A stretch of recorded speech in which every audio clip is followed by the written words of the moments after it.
everyone, Suzi here, and today we're playing Watcher of Realms. For today's video, we need to talk about this summoning schedule. Should you summon, or is it time to save again?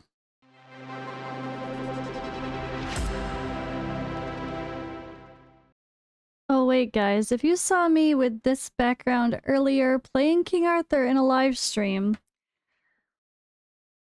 that was not supposed to be on this YouTube channel. Somehow my restreaming software had just sent it everywhere. So I was accidentally doing a live stream on multiple channels that was not intended, so I've since unlisted that video.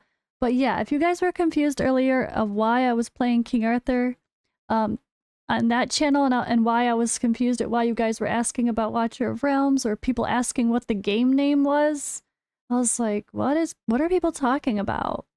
That was a mistake, and yeah, I was not supposed to be streaming on that channel. And you could see like it even said like nascent summoning banner and it had all Watcher of Realms information, and then I was streaming this, so that was just an oops, and I think I have since figured out how to prevent that in the future, but we'll see.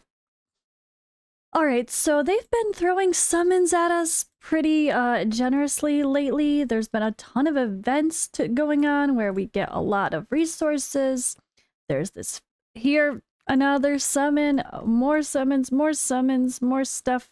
Yeah, lots of free stuff throwing at us, and well, there's a pretty full calendar of events. So one thing I want to point out is I'm pretty sure this is the only set of events happening without any surprises, because they did clearly add a notice that says this weekend summoning event in new hero previews. So the Frostborn summoning event is Boreas, Lucius, and Ares.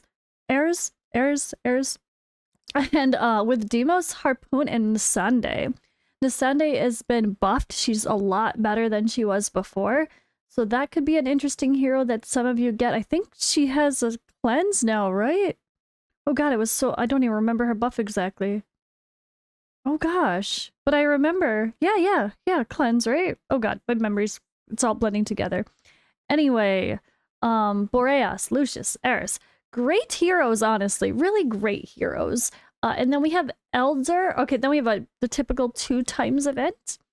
Just double the chances to get legendaries from both summons. And then there's an ancient event for Elder and Jira. So this definitely piques my interest because I don't have them.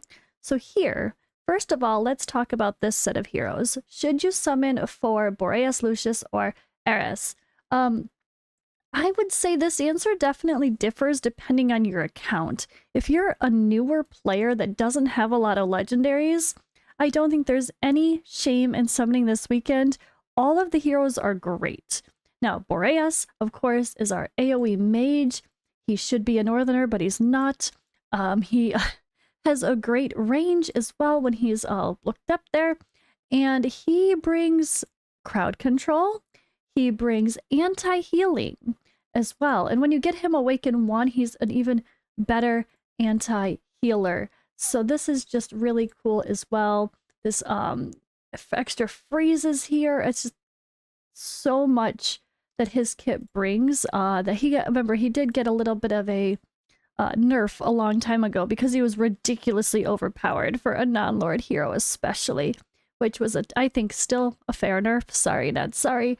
And even though I have Boreas and I don't play him as much right now, it's only because of my account being super fleshed out. Although he absolutely has a role. He kicks my butt in arena still, and he's a really good hero. If you get him early, you're going to be very happy. Same thing with Lucius. He's still in some end game Titanic Ruins, the hardest level teams. He is. So he is definitely one that if you are working on your Titanic Ruins, and maybe you don't have a Praetus, or maybe you miss Sun Wukong and Kigiri, and you have a Laya, or if you have Laya and or Ingrid as lords to go with him, even better. He's fantastic. He brings so much with his form shifting. He has this big hitter, like big damage. He also brings the debuffing, which is really important as well. He's just a really good hero with the offensive dispel you could see there. Amazing versus Titanic Ruins, and absolutely still endgame viable. Now, Eris is going to feel like the weak link, but not really. Is he a big damage dealer? No. But because of all the debuffs that he brings, he enables your team to do more damage. So don't look at Eris as a big damage dealer. Look at him as enabling your damage dealers. Plus, he brings a stun, which certainly helps toward Titanic Ruins. He's definitely someone that could be put into a team to help everyone do more damage, depending on your roster and how fleshed out it is. If you don't have Lust and Arrogance and or Kigiri and Sun Wukong, but you're working with the Nightmare team, you might want to give Eris a shot because he can help them do more damage. His numbers will look low because he's not a huge DPS, but again, it's all about him helping, honestly. And I think people kind of underrate him for that value overall. So this is the kind of banner where you need to keep, okay, everyone needs to keep in mind that it's February, right? About to be. That means Valentine's Day is coming up, and you know how these games do Valentine's Day. We already know they mentioned they're going to have special Valentine's Day events. They actually said that in their own public posts. So we could assume there might be another limited hero. So I would say make sure you're saving like 100 summons now, and then let everything else accrue up over the next couple weeks if you are going to summon for that. And that's something you should probably do. Unless you're, again, brand new, and you don't have like hardly any legendaries, you should be just summoning every weekend. You shouldn't wait unless you're a super slow chill player and you don't care about waiting a couple weeks. Then maybe wait for the special events. But if you want to progress your account, you need to just summon, and this is a solid banner, honestly. I think people might say it's definitely a skip, but that's because the people that are skipping it, and you should skip it, if you're a very endgame player, you've done all the content, maybe you are missing Boreas or Lucius or Ares, but you don't really care because you've already done all the content. Obviously, you don't necessarily need them. However, who knows what new content will bring, so it's not a bad idea. Personally, I could see people summoning to get his Awakenings, because this really would help versus Titanic Ruins as well if you don't have him Awakened 3. But I wouldn't go out of your way unless you're a big spender or have a ton of summons saved for pulling on this banner if it's just for Awakenings, because you can get him in other means anyway in the future. Now, this is not a 15 times with a 2 times. Oh wait, yeah it is. 2 times to the 15 times. I just misread that. Okay, so if you have a bunch of divine summons, this might be the time to pull your divine summons. Holy moly, for sure. 2 times with a 15 times with some solid heroes. This is where, if you're swimming in divines like I have been lately, because I barely use them, although I'm a little lower now, I think. But if you're swimming in divines because you haven't used them much lately, and you want to get some awakenings, this is probably the place to do it. Because you know it's usually the spirit summons, which is this one. Those are going to be used for a limited event unless they change it on us. Also keep in mind, yes, this is a 2 times as well. So there's no reason anyone should pull on this regular 2 times event at all. Because if you're a newer player and you're just trying to get some heroes, these are great heroes to get. The epics are very, very, very good as well. So you might as well pull for these heroes. And if you're an endgame player who wants very specific heroes, you're not going to pull on this banner anyway. So ignore the crazy summons, I would say, no matter who you are. And then I guess unless you're very coincidentally lucky and you're a very new player who has these 3 heroes and you only have like 5-6 legendaries on your entire account and you'd rather get different legendaries, then maybe. But if that's the case, I'd probably just wait another week, honestly, and work on who you got. Okay, so happy to realize this is a double the chance to get legendaries and a 15 times at the same time. So that's a really good bait, I would say, because they're good heroes at the end of the day. They really are. But what's to come? looking for leaks. I'm not talking leaks. I'm kind of glad that some of that's squashed, honestly. I'm just going to see what happens. But again, assume that there's a Valentine's Day limited event to come. And probably a new hero. I don't think they're going to do Lust and Arrogance again. They've already ran her twice not too long ago. All right, and then we have this, the Ancient Summoning event. So personally, as someone who has Praetus and Ingrid and Velk and all these great, interesting Arbiter heroes, I definitely want Jira to add to my team. And she's a Northerner as well, and she's just great.